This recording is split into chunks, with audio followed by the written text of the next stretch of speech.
I hope y'all know that I'm totally making up these names and theories. Half of this stuff is my shower thoughts. I am so powerful. My mind, it amazes me sometimes. There's no romance. What's the point? Just kidding. Maybe. Darling. Yo, it's Ann, aka Antagonist. Welcome back to my channel. It's Romance Trope Thursday! It's a series on my channel where I explore a different romance trope in each video. I go through the history, all the different iterations, and then I give you sick recommendations at the end.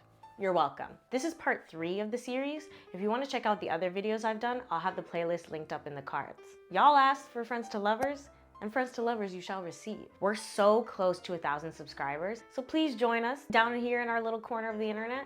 It's fun. I promise you'll laugh at least one time. At least one time. But that's enough stalling. Here's my take on Friends to Lovers. Let's get into it. My dearest, most beloved, oh, tell me at once. I cannot make speeches. If I loved you less, then I might be able to talk about it more. Friends to Lovers is probably the most common romance trope there is.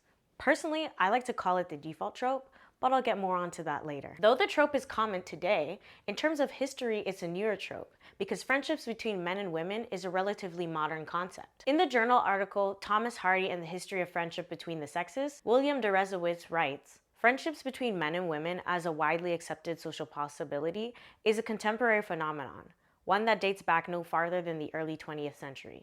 Keep in mind that this is from a heteronormative and Western point of view. We do know that historically some other cultures were more accepting of friendships between all peoples. Even though we can point to examples in classic literature that portray male and female friendships before the 20th century, like Jane Austen's Emma, those were the exceptions to the rule. At those times, unmarried men and women couldn't just hang out. So special conditions would have to be made for male and female friendships to flourish at the time. If you're a fan of historical romance, especially around the Regency era, you'll notice that when it comes to Friends to Lovers romance plots, special conditions have to be made in order to have the friendship flourish. Like them growing up together and have unusually close families, or being related by marriage like Mr. Knightley and Emma. Or sometimes they're just like related.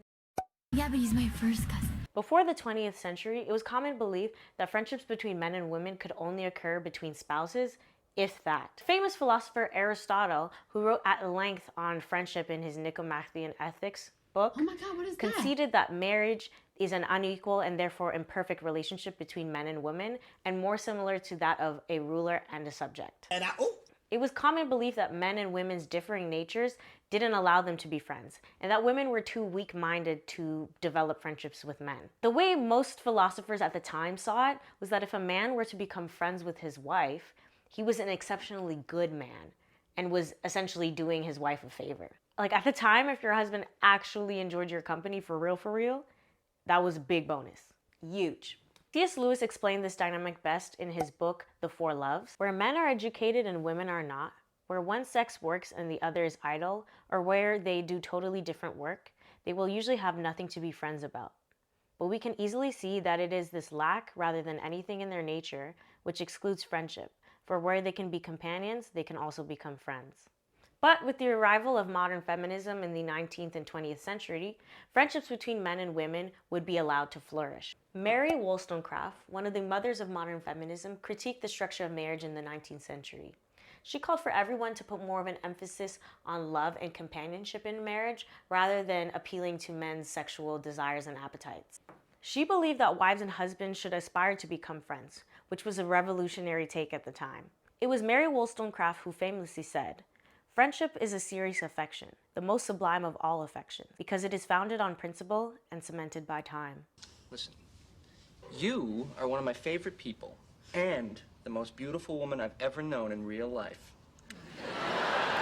Now, let's go over the different classifications of friends to lovers. First, we have the state, which signifies the state of the friendship that we find our couple in.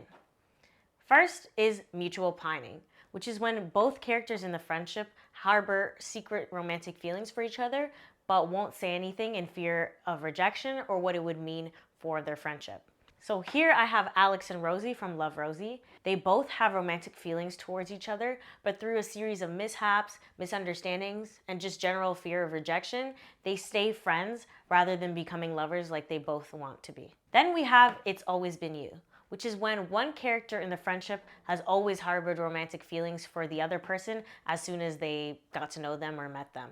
So here I have Nick and Jess from New Girl. Nick was into Jess from the moment that he met her, versus Jess, it took her a little while to catch up to his feelings. But during that whole time, they remained friends. And then lastly, we have platonic, which is pretty self-explanatory, and it's the most stable state of a friendship. And that's just when we find both of our characters are in a platonic friendship state when we start the series or the movie or the book. These aren't mutually exclusive. You can have a mix of the states. You could have platonic, and then they could move into mutual pining, or platonic and it's always been you.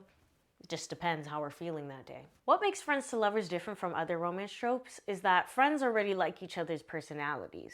So technically we're halfway there. But at the same time, in a friendship, technically there are supposed to be zero expectations of romance. So when it comes to friends to lovers, the shift to romance is unexpected to the characters and has to be caused by something or some event. Enter the romance catalyst. The romance catalyst is an event or thing that precipitates romantic attraction and feelings to grow. I hope y'all know that I'm totally making up these names and theories. Half of this stuff is my shower thoughts. I have the mind, and I'm so creative like that. Technically, all love stories have some sort of romance catalyst, but it's more significant in friends to lovers romance because you move from the neutral state of friendship into lovers. So the first romance catalyst we have is the awakening, which is when a character is awoken to their feelings for their friend. This could be because another person enters the picture and they start to form some type of jealousy, or they go through a specific event that makes them realize their feelings. So here I have Winston and Allie from New Girl. So Winston kind of wakes up to the fact that he's in love with Allie. Then we have the confession, which is very common with the "it's always been you" state, when one character has been harboring secret feelings for the other person and they finally confess those feelings, thus propelling the love story forward. So here I have Jim and Pam. So in the season 2 finale of The Office, Jim confesses his feelings to Pam, and that's when, well, they don't get together for a while after that, but it's, it starts their love story and gets them moving. Then we have the last catalyst, which is just time coming of age. This is like barely a catalyst. It's more like not me trying to find a scientific term. It's a catalyst. It's just not as strong and sudden as the other two. Here I have Nala and Simba as an example. So they were friends growing up when they were children, and they, felt platonic towards each other. But then just time and them coming of age, they realized that they are also attracted to each other. They're also lions, so I'm sure there's some biological aspects at play, but science. Y'all get the gist. Just keep in mind that when it comes to friends to lovers stories, you can play with these states and romantic catalysts. I've been in love with her ever since she first climbed into my treehouse. I kind of just always thought she was the one. Within friends to lovers, there are a few popular subtropes. First subtrope we have is childhood friends to lovers, which is when two characters have grown up together and have been friends since childhood, and then eventually become lovers. So here I have Barry and Iris from The Flash.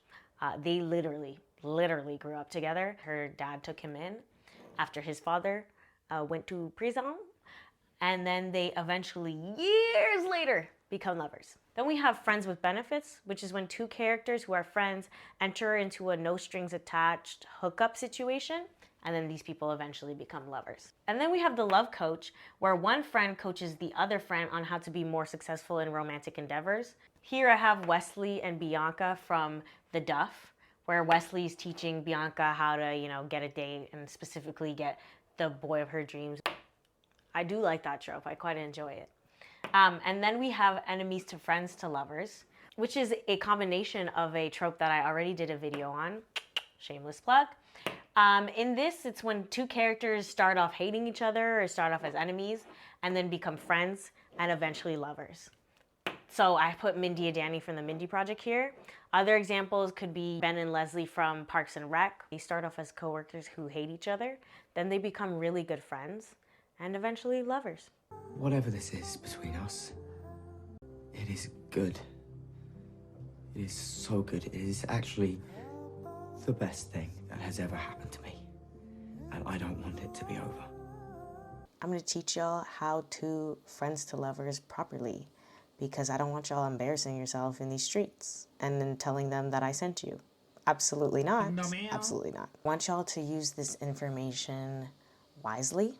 Don't be a dummy. I'm giving you top secret information. I also want to caution all of you and let you know that you may die of cuteness overload.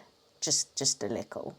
Because I don't want to catch a case. So here's your warning immediately. Friends to lovers is like any good romance recipe.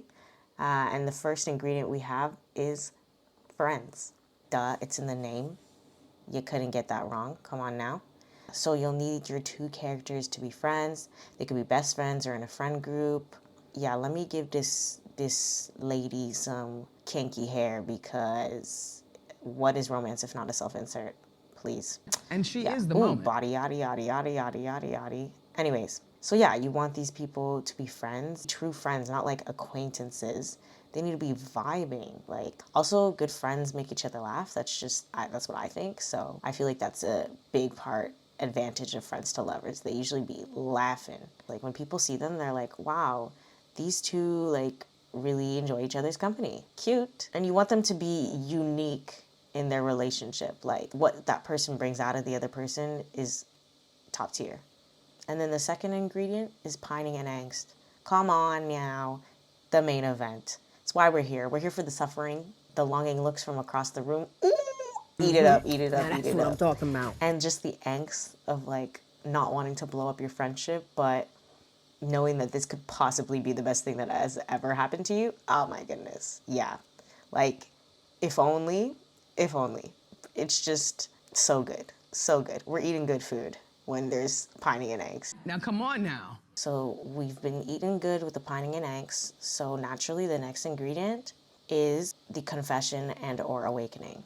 This is the part where one character finally gets the courage to tell their feelings, spill the beans.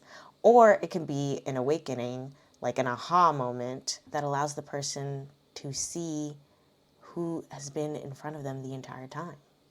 Like, let's be real. Emotional constipation ended. Finito. And then the last ingredient is lovers, which is sweet. They're together. Everybody's happy. Oh, it's cute. And that's the end. Isn't that how it works, Joe?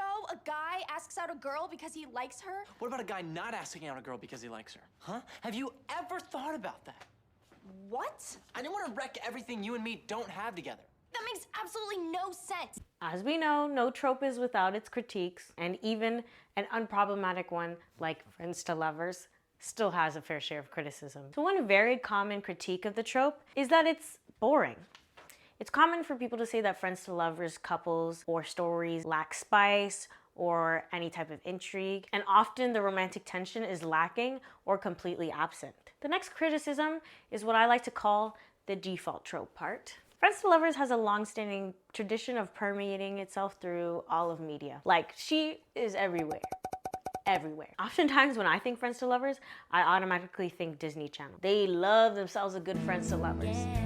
And I think that has a lot to do with the fact that Disney's target audience is children, and they can't showcase complex emotions like sexual tension. So if they want to showcase a relationship grow through time, friends to lovers can be the most efficient tool to do that without having to address the sexuality part of relationships. But I feel like sometimes this same technique is used as a default to try to cover up lazy writing. So by that, I mean that friends to lovers can often be used in two ways that make it sort of a default trope. The first way is, instead of developing a romantic tension between the characters or having actual stakes that they have to overcome, you have two characters who would otherwise be together romantically become friends just to have some type of unearned slow burn or angst, even though there's no reason that these two wouldn't just link up and be together immediately. The second way is when writers aren't able to develop organic chemistry between characters or have them get to know each other in interesting ways that showcase how compatible they would be as a couple. They just have them be friends as a cop-out. It's similar to how I feel with second chance romance sometimes. It's when writers or authors are trying to convince me that I'm supposed to believe two people should be together just because of some shared history. And that's not how that works, boo-boo. You tried it. The third point of contention when it comes to friends to lovers is the dishonesty part. When people ask about the nature of the relationship between the two friends, they'll often say he, she, they, are just a friend. Liar! And that dishonesty becomes a lot more messy when one of the characters is involved in a relationship. Often in friends to lovers scenarios that involve a love triangle, characters will engage in some type of emotional cheating. Or they'll gaslight their partner into thinking that there are no romantic feelings between them and the friend, when we as an audience know that not to be true, and they eventually learn the truth later on. On the flip side, many consider honesty to be a pillar of friendship and could see a person secretly harboring feelings as some form of dishonesty or betrayal. One might develop a lack of trust in the friendship because of an uncomfortable feeling that the other person has had ulterior motives from the beginning. And the last critique is heteronormativity. Men and women can be friends. Just friends at that. Sometimes with these friends to lovers couples, seeing them as friends would have us think that there's no rhyme or reason to root for them to move into a romantic space. Also, it can create some type of delusion in real life. People walking into friendships with the opposite sex or the sex that they're attracted to and automatically thinking they're owed something or having unrealistic expectations of what friendships are like. In a way, with the commonality of the trope, we're not teaching people how to engage in friendships with the opposite sex. Tell me something only few about her would know. Something personal. Like what? What's her favorite flower or what color? Iris. Irises. Blue ones, not the white. When it comes to fandom, especially in the romance space, it feels like you're either team enemies to lovers or team friends to lovers. In fact, the two tropes are often pitted against each other in a love triangle, which I did a whole video about, so you should go check that out. It seems like the two tropes are always at war, probably because enemies are the opposite of friends. But both tropes arrive at the same stop, lovers. And fans would have you feel like you can only pick one. Either you want the excitement but toxicity of enemies to lovers, or you want the cozy feelings but boredom that comes with friends to lovers. And they'll have you think you can't have both, you have to choose. But as for me in my house, I refuse. I refuse. I rebuke you in the name of the Lord. Where are my crosses? Why should I have to pick just one? I'm greedy. Greedy! I just hit an Ariana Grande note. I enjoy both tropes immensely. As I've mentioned before, I think when enemies to lovers and friends to lovers combine together, they make the most beautiful concoction I've ever seen, baby. Enemies to friends to lovers, supremacy. And I'm also of the opinion that only true romance fans, like me, can set aside tropes and look at a couple for what they are. Like in theory, every single trope can be done well or wrong. It's all about the characters and the writing. And I know this sounds weird because I'm literally filming a series on romance tropes, but it's actually through this series that I found out how much I like different tropes, especially friends to lovers. I thought I was an enemies to lovers girly until I started doing these videos. And then I realized that some of my most favorite movies, stories, couples, and ships are friends to lovers. And I guess with that, all I want to do is implore you to be a little more open-minded when it comes to different tropes. And I can't see why, if you're a fan of love, the fact that the couple liked each other when they first met or didn't should make the world of a difference. Enemies to lovers can also be very boring and cheesy, and friends to lovers can also be toxic. So let's all calm down. We can all be friends. When you're a kid, you assume your parents are soulmates. My kids are going to be right about that. Friendships are arguably the strongest foundation for a relationship. It's science, I didn't make this up. In a paper published by the National Bureau of Economic Research, they conducted a study on marriage and happiness and found that the well-being effects of marriage are about twice as large for those whose spouse is also their best friend. Also, it happens in real life, like all the time. We see it in media, in our daily lives. It might have even happened to you, which adds another layer to the trope because it makes it realistic and relatable to a lot of people. Also, there's a lot of threads on the internet that showcase that demisexual and demi-romantic and asexual people find refuge in the trope because the idea of immediate lust isn't taking up space in the story, and we take the time for characters to develop a true bond with each other. True friendship is a beautiful thing. I don't know about y'all, but I feel safest when I'm surrounded by my friends.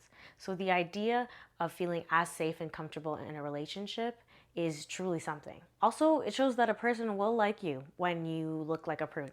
Because when all this beautiful exterior washes away, all that you're left with is that friendship. I think those who are fortunate enough to fall in love with a best friend, who are able to emulate this trope in real life, are the lucky ones. On to the recommendations. Because I'd rather fail with you than win with anyone else. Today I'm going to be giving TV, movie, books, and song recommendations.